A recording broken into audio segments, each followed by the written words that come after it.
It's time for the impeachment of President Joe Biden, and it's time for the revenge of the Republicans. In this video, we're going to explain exactly what's going on.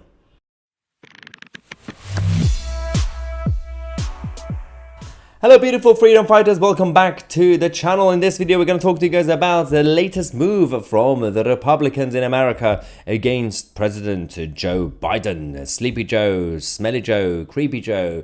This is about his son and the dealings of course, Hunter Biden, the missing laptop, which is not really missing anymore, and we got all the information that's out.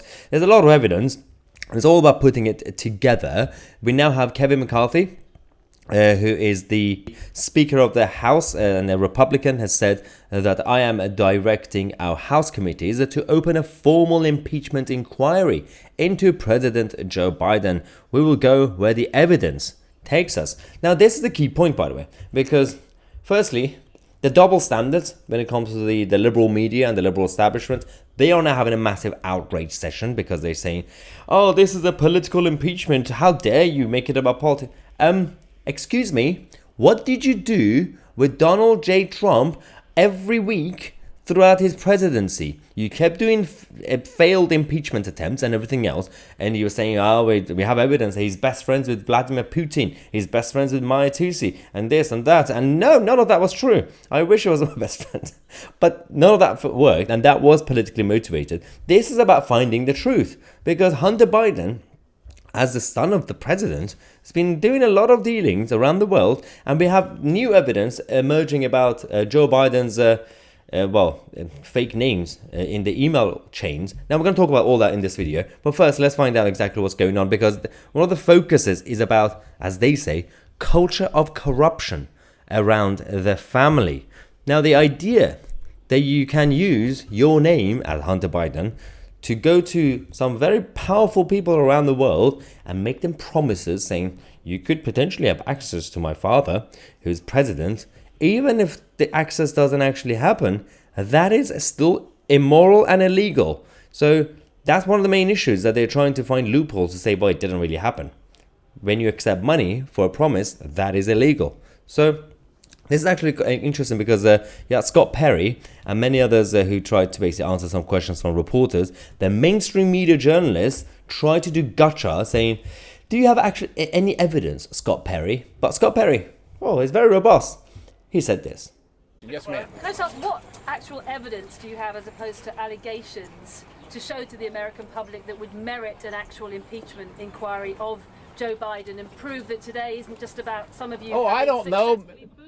McCarthy for the sake of enacting political revenge.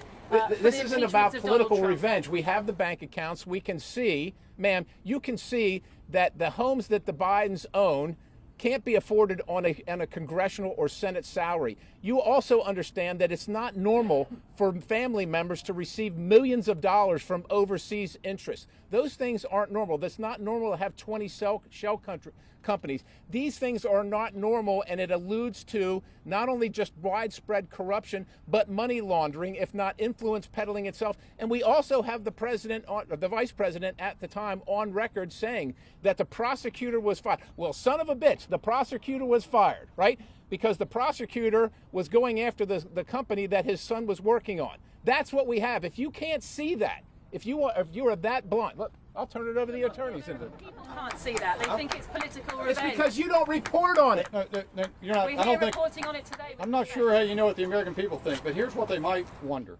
Actually, if you're a federal prosecutor, you would be asking yourself, how can there not have been an indictment for a FARA violation against Hunter Biden? How can there possibly, my understanding and discussions with staff have confirmed my impulse, that this would be very much the basis of a Foreign Corrupt Practices Act investigation, given the circumstances that we know. The question is, it's funny, after we come out of the events that John Durham, for example, testified to our committees about how investigations proceeded through our investigative agencies without proper predication.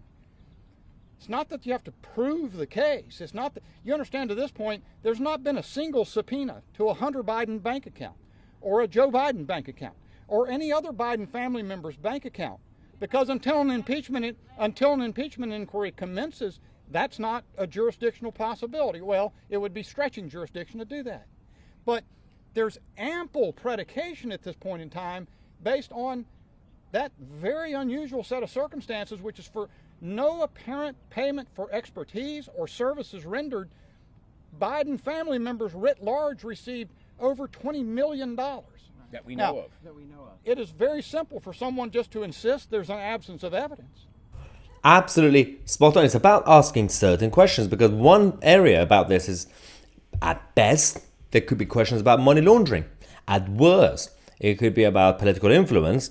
But much worse than that, it's about the type of vested interests. So depending on the countries, you got China involved with this, you got Russia, you got Ukraine, and many other places. Let's look at the $20 million web of the Biden family.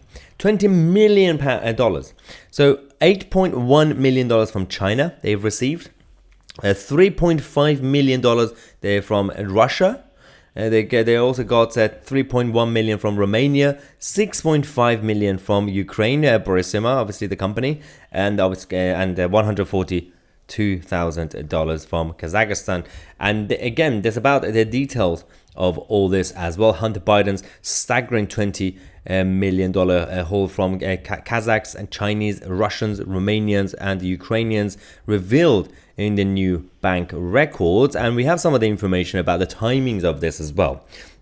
Record supplements the deposition to the committee, which was end of July, and Archer revealed the flow of $3.5 million transferred on the 14th of February 2014, right?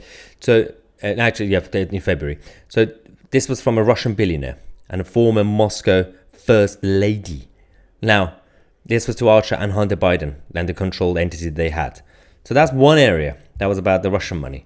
But we also have the Ukrainian stuff. Bank records released by the panel confirmed that Hunter earned up to $1 million annually from a Ukrainian natural gas company, Burisma Holdings, beginning when his father assumed control of the Obama administration's Ukraine portfolio in 2014. I mean, the timing of this is absolutely fascinating. So it could just be a massive coincidence, but of course it's not. And we simply need to ask the questions to get the answers that we need. And it's about the safety of the Western world. It's not just about America. It's not just about the White House, because this actually affects all of us, even in this country. It's important for us to know what the leader of the free world is doing to the rest of us, because we do live in a globalized world, and we are supposed to be their massive partners. And everything that happens there will have a dominoes effect, the rest of the Western civilization.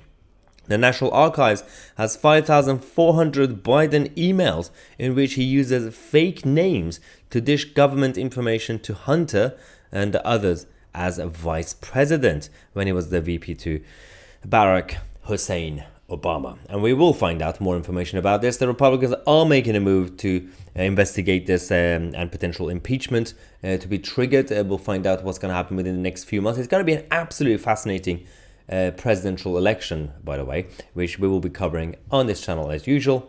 I'm Tousi, and we are the media.